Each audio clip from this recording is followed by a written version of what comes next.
In this last section, we're going to look at identifying congruent angles. Now, for this picture, we've got a trapeze jumping across, and we've got all of these angles in here. It's telling us that angle DEG is 157, and we want to find out what the measure of angle GKL is. So what I'm going to do is kind of zoom in on this a little bit so that we can see it a little bit better. So let me see.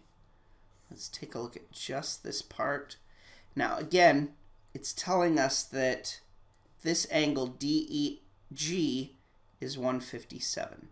If you look very carefully, I'm going to zoom in even a little bit more just so that we can see it properly. If we look, there's an arc here, but there's two arcs together. There's also two arcs together here. And then there's one arc down here and one arc down here. So angle DEF ends up being congruent to angle JKL, and angle DEG is congruent to angle GKL. Therefore, this angle right here is also 157. So I'm going to zoom back out, and we'll just talk about it a little bit. Again, what we can state here is that angle DEG is congruent to angle GKL because they have the same markings. These arcs here, there's two arcs here and two arcs here. That makes them congruent. We can also state that the measure of angle DEG is equal to the measure of angle GKL. Therefore, since these two are equal and we know that DEG is equal to 157, we can state that the measure of angle GKL is also 157. That's what congruence means. So again, there's two pairs of congruent angles, like I told you.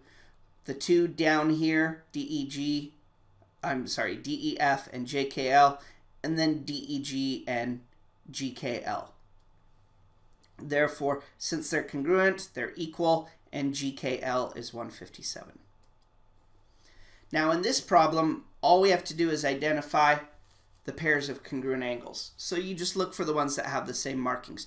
You notice these two angles at the bottom have the same markings, so we can state that angle T is congruent to angle S. And angles P and R happen to be congruent as well.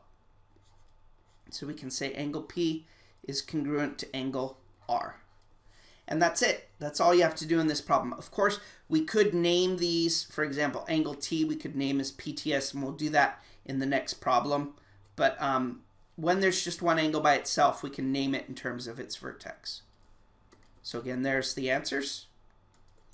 And for this problem, they're giving us some angles, and we have to find the ones that are missing. So if we look at this carefully, what I tend to do is mark the figure. So you have a figure here, use it to help you solve the problem. So PQR is 130, that's where the vertex is at Q, so this is 130. So I write a little 130 in there. We know that QRS is 84, so that means our vertex is at R. We can state that this angle is 84, and since this has two markings and that has two markings, this is also 84. So go ahead and just mark it right away.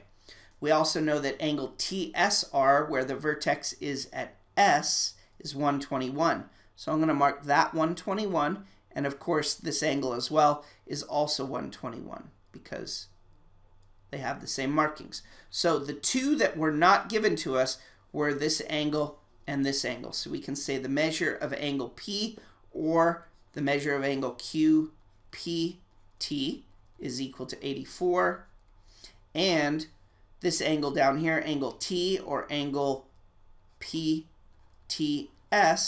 is equal to 121. And that's all there is to that one. So there's our answers. And that's the end of this section. Thanks for watching.